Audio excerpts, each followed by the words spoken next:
which is what? If we're bearish in London, you want to look for a single high or a relatively equal highs inside of the previous day's lower 1/3 or 1/4 part of the daily range of yesterday, whatever the yesterday is. If it's a Monday, it's Friday's daily range. Otherwise, it's whatever the previous trading day is. That's pretty simple rules, right, folks? So in between 2 o'clock and 4 o'clock, we would anticipate a rally above those relative equal highs on a 5 or 15-minute chart, whichever one's easier for you to see. Regardless, you'll see it. If you want to use a 15-minute chart as a bellwether, I use that as mine. But you can look at it on a 5-minute basis. And as it rallies above that, what's going to be resting above those relative equal highs or single high? Buy stops. And the characteristic for the London session is to run up and entice traders to chase it going long. When in fact, it's a function of running into buy-side liquidity for smart money to absorb those buy stops and be counterparty as they flood the market with buy orders. Shorts are entered by smart money there because it's a run on liquidity. It's engineered to provide a entry mechanism for smart money to go short. It takes a lot of confidence to take that type of trade because usually in London, the Judas swings are very violent and they're quick. And it feels like it's going to go up 100 pips. It's going to go up, 80 handles on the S&P. Look at this thing move, man. Wow, it's going up 12 handles. Look how fast it's moved. This thing's going to keep on going. If you feel that way, you're reacting to price. When we're looking for that to be a run real quick to get to those stops so that stops can't be pulled. And once that happens and the orders are not pulled by the traders that have those orders resting there, we anticipate price rejecting there and going lower. Now, if you can't take that type of trade or entry in the beginning, you won't. Let's just be fair. I say this all the time. Buying sell stops and selling short buy stops is one of the hardest things to do as a trader because at the time when it happens, it's fast, it's furious, and it's scary. And you have to know what you're looking for, which is why you have to anticipate and predict the future. You have to. Profitable trading is predicting the future, folks. I don't know why you want to argue with that, but that's what it is.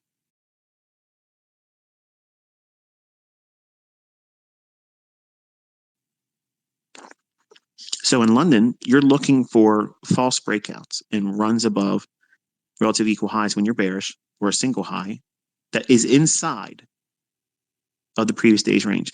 Now, I know there's no chart here, but I want you to think about it conceptually. Let's look at it like this.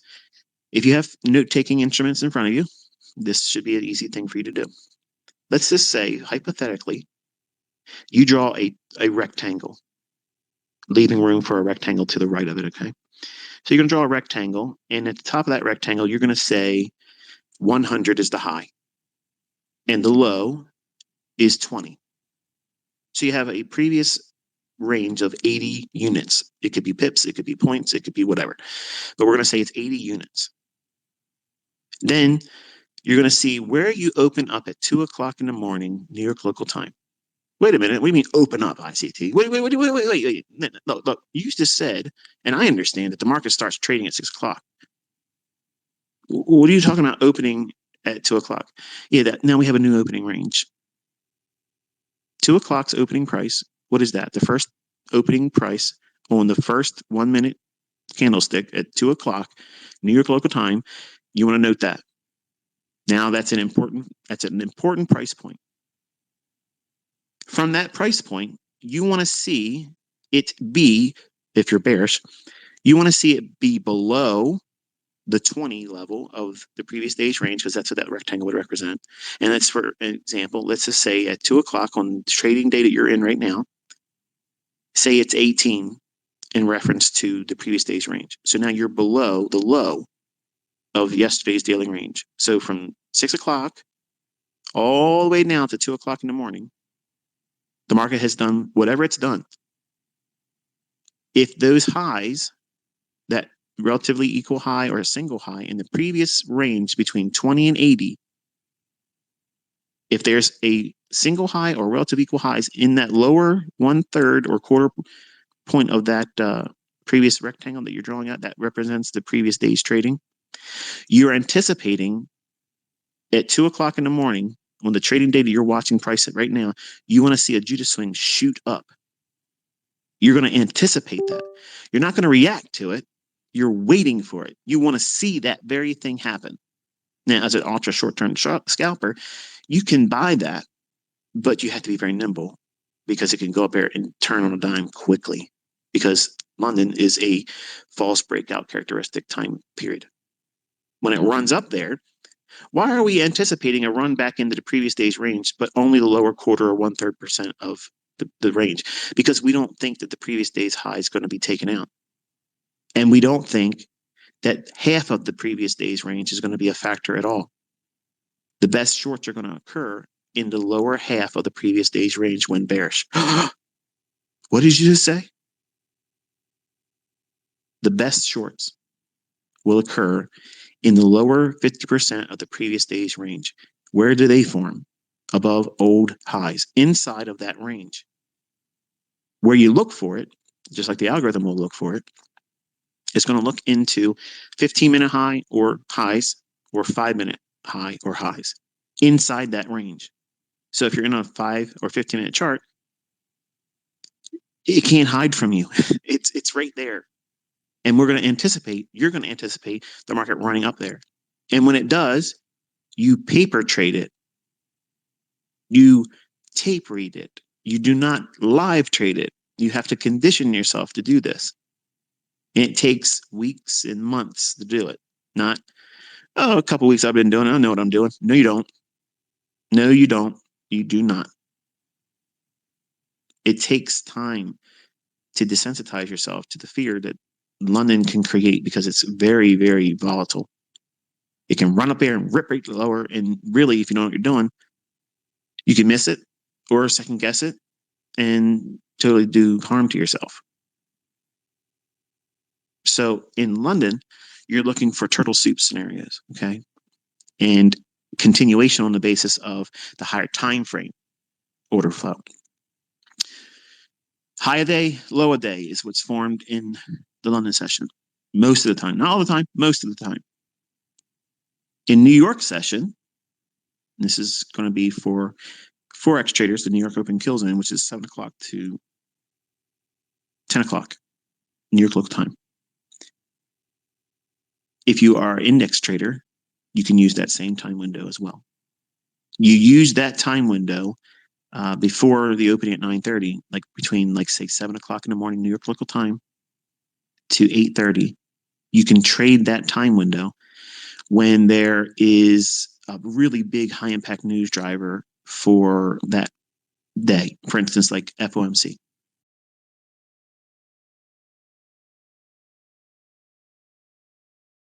I'm looking for setups in the New York session. The characteristic for New York is a continuation of what? Whatever London did. When does that not occur? If the range expansion that occurred in London and then continues into New York and it trades to a higher time frame PD array, something that I would have been targeting anyway, which was the basis for the draw on the bias for the weekly chart and or daily chart. So in other words, if it gets in my higher time frame target, then what shifts in my analysis? Market reversal profile. Otherwise, I'm looking for New York session to continue in the direction of whatever that higher time frame draw is on the weekly and or daily chart. And I'm going to submit to that. And I'm going to look for the things that I teach you that the algorithm will show in price delivery, inefficiencies, runs on stops, the whole business. I'm looking for those factors to come in agreement with that. And if it doesn't materialize, or if it's wishy-washy, it could be done and explained both directions. That's low probability. It's not a trading environment I'm going to trade in. And then I watch, or I'll tell you, this is what we're looking at. We're watching it. So it gives you experience to see what it's like when it's not optimal, but still putting chart time in. You need to have that. And I have the other students that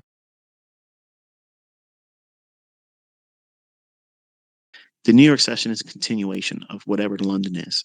So if London was going down and it has not reached your higher time frame daily or weekly objective, we expect some measure of short-term retracement and then continuation in the New York session until the higher time frame weekly or daily objective that we would be reaching for as a draw on liquidity, the target.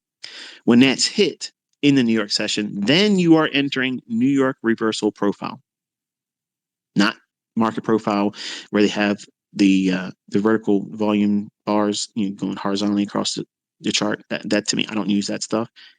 When I say profile, that's like a schematic or a roadmap or a visual representation of how the market should perform if you were looking at it from like a line chart basis, how it should look after the fact. But we're anticipating it to perform or behave a specific way. So New York session's continuation of London, and then New York goes into market reversal profile, where whatever happened in London in the early stages of New York now reverse, and the market goes a different direction. Whether if it's going lower, now it will go higher, or if it's going higher, it will now go lower. If and when it hits the weekly or daily objective that we were aiming for, that framed our bias or premise behind our trading week. Silver bullet inside of the AM session. That time window is very, very specific. It's inside of 60 minutes. Now, that doesn't mean the entire trade is encapsulated inside that 60 minutes, but most of the time you're going to find it is. But you can find the entry in between 10 o'clock and 11, and all you're looking for is a continuation of what London and or New York is outlining. So we have a target. We're looking for a draw on liquidity. It could be a new week opening gap that we're aiming for. It could be a fair value gap above the marketplace that we're aiming for if we're bullish. And that draw on liquidity is what we're looking for, a reach from that fair value gap that forms, whatever the fair value gap, the first one that forms between 10 o'clock and 11, that one, you're going to see that right there, that's going to be a catalyst for a minimum 5-handle run. The problem is you're not patient.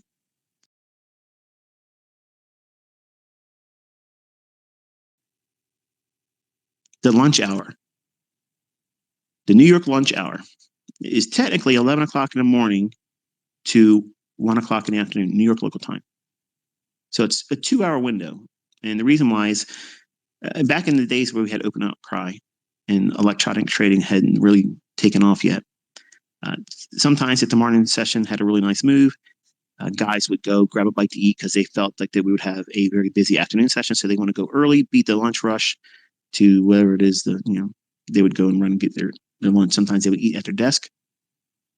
And others would be just hopped up on goofballs and simply not leaving the floor and just trade through the lunch hour. But lunch hour trading is a real thing. And the algorithm operates on that mechanism of reversing back to whatever the session in the morning stops, wherever they're at, whether they're bull stops or not bull stops, buy stops or bear stops, sell stops or buy stops rather, buy side or sell side. And as an example, let's assume that we've watched the market go higher in London, and then we had a continuation in New York. And whatever the target is that we had for our weekly chart or our daily chart has yet to be reached. So we're still below it. Your expectation for the lunch hour between 11 o'clock and 1 is you want to go through and look for where a relative equal low or a 15-minute low is, because that's exactly where the algorithm is going to go. Don't take my word for what I just said. Don't just say, because ICT said it, I believe it. No, go back and look through your charts and you will see what I just said is algorithmically proven to you. It goes on every single week. It happens this way all the time. It does it all the time. It's flawless. It never fails. It's always in the chart. You can set your life around it as a model. This is one way that you can look outside of the AM session and the PM session and go right in there. Once you understand how liquidity works and what you're looking for, that could be your model, your setup. And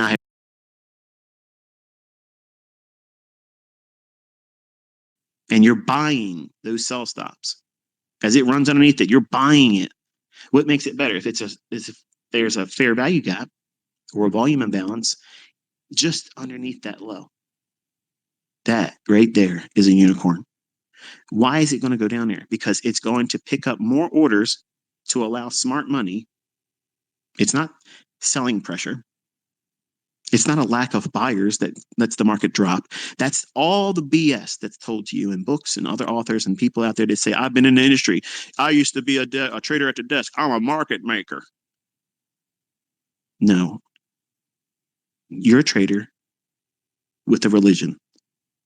You were a dealer. They called a market maker. I'm talking about the mechanism that is the market that was coded and brought to us as a price engine that causes the fluctuations in price. And then you chase it. Other traders, they chase it. They go in there, buy and sell after it. It will use that human psychology to know that there will be trades printed at the levels they want. When the algorithm's running, it's not going to go to some random level. It always goes to something that I've taught you as a PD array.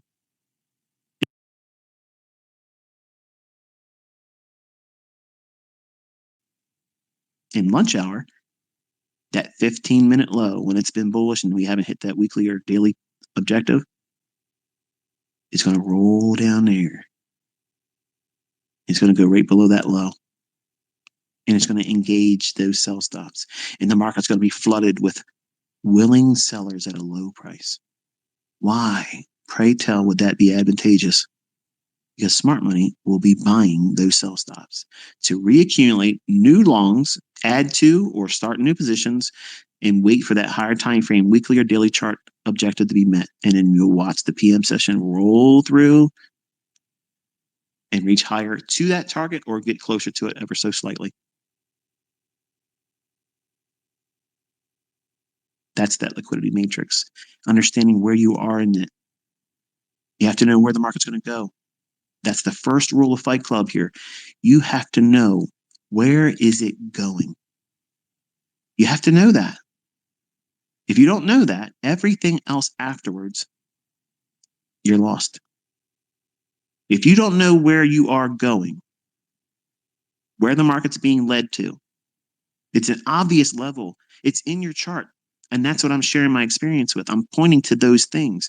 I'm hoping that you're aligning yourself with, okay, I'm going to submit this studying price delivery in the basis of it's going there, and filter out all the things that would be opposing that as an idea in terms of trades, accepting the fact that there will be fluctuations that you didn't participate in. That's okay. That's discipline. That's you sticking with a rule-based idea, and you're keeping your focus on what is the highest probable direction. The market goes up and down, folks, up and down, up and down. But where it's going to ultimately, once it gets there, then you can look back and say, wow, yeah, I can see how it was obvious there. But I'm teaching you how to see the obvious real time. So between 11 o'clock and 1 o'clock in New York local time, you're looking for a run on stops. What stops? The stops that have not been hit, and punishing those individuals that may have trailed their stop loss up below an old low or down below an old high. If you're bullish and it's been going up, a 15-minute low, underneath that, that's sell stops. It's going to run down there, take those, and then you're going to see it trade higher. Even if it fails and just goes to a higher high and never continues after that, that's still tradable. But some of you would think that that's a failure. It didn't keep going up to my target on a higher time frame chart, ICT, so that's a failure. Wrong. Could you get 5 handles out of it? And did you take 5 handles? That's how you start. That's how you build yourself up. That's how you grow. And eventually you do that enough and you start seeing setups that you know you've been here before. Yeah, I can get my 5, but let me take 5 off with half the position and leave a runner. And then you graduate to becoming a 10 handle trader. And you do the same thing for a little while. Let that build up. And then you start seeing, this looks like it's one of those setups that gives me a 25, 30 handle run. Let me take off half at 10 and then leave a runner on. And then you start growing into being a 25 or 30 handle trader. But you just can't make a decision cold turkey one day and say, you know what? I've done 12, maybe 15 paper trades, And I've done 2 of these 5 handle with my live account. So I think I'm ready for 50 handle runs. It doesn't work. It doesn't work, folks. That does not work.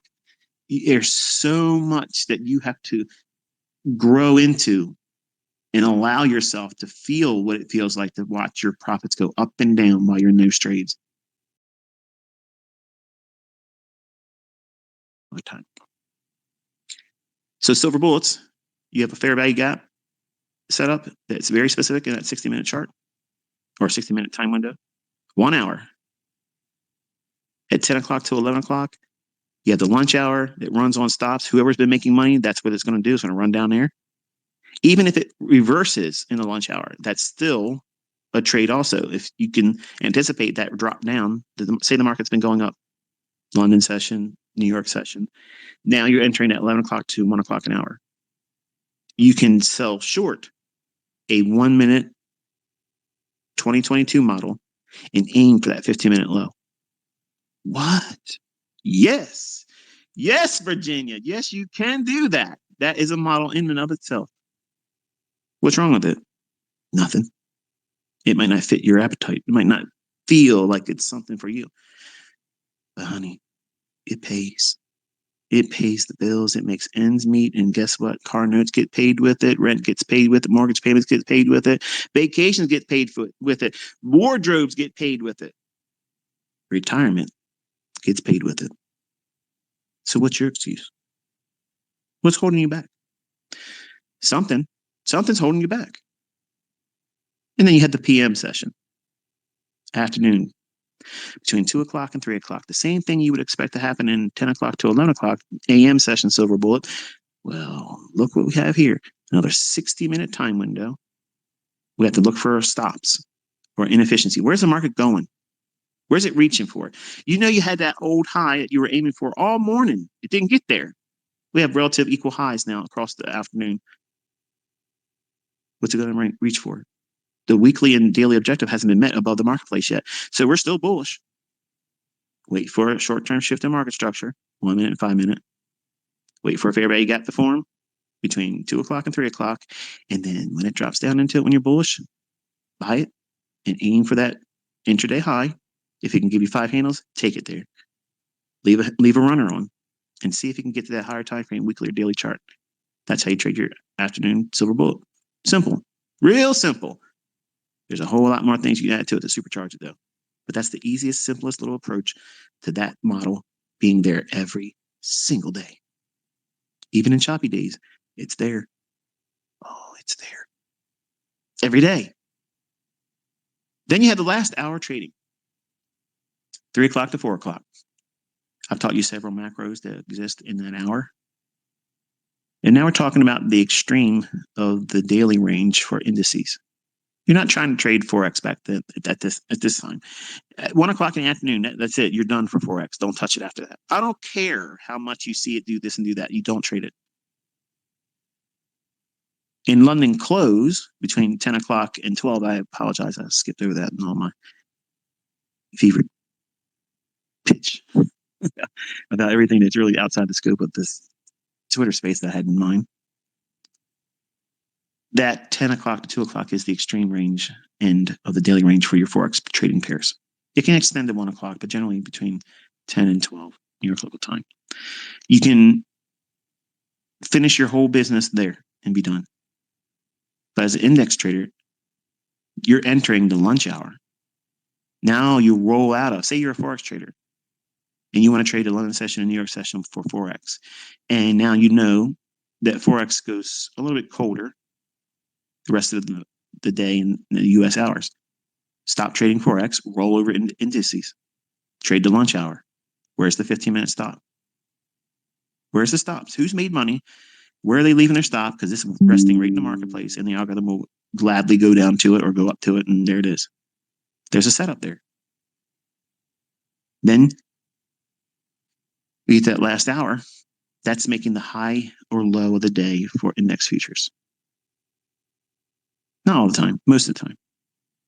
Unless it reaches the daily or weekly objective intraday, and that will be the high or low of the day.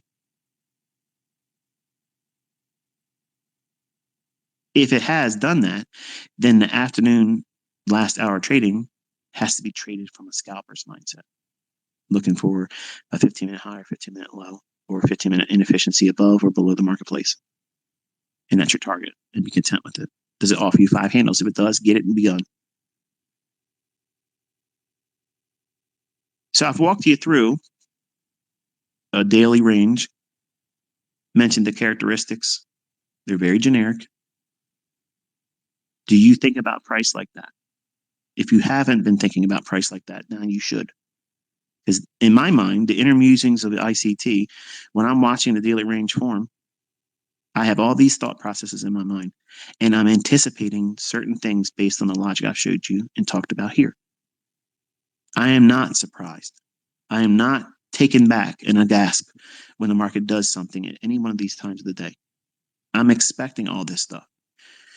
But anticipating it and entering the trade is 2 different things. In the beginning, you need to just sit still and watch. And you desensitize yourself. You remove all the doubt, all the fear, all the trepidation about you being able to do this. Oh, it's rigged, it's fixed, it's fake. He only shows you the winning trades. He this and that and that thing. You have all these excuses that you have to sort out. All that's put to bed when you start seeing it happen over and over and over again. When you start seeing it live, pan out to script. Whose script? Mine. Not Elliott's, not Sam Siden's, not Wyckoff. Mine. This market is absolutely predictable. But there's times when the market's going to be a little fickle. This is simply going to give you the setups that you like to see. New York session, optimal trade entries. London session, turtle soups that shift into 2022 model or optimal trade entry. Breakers really do well in London. Reversal market profiles in New York session. Once the targets on the weekly and or daily chart is met and reached, chances are we have an intermediate term high or low, and then a breaker can be forming there as well. You see how you can anticipate all this stuff? But you have to see these things.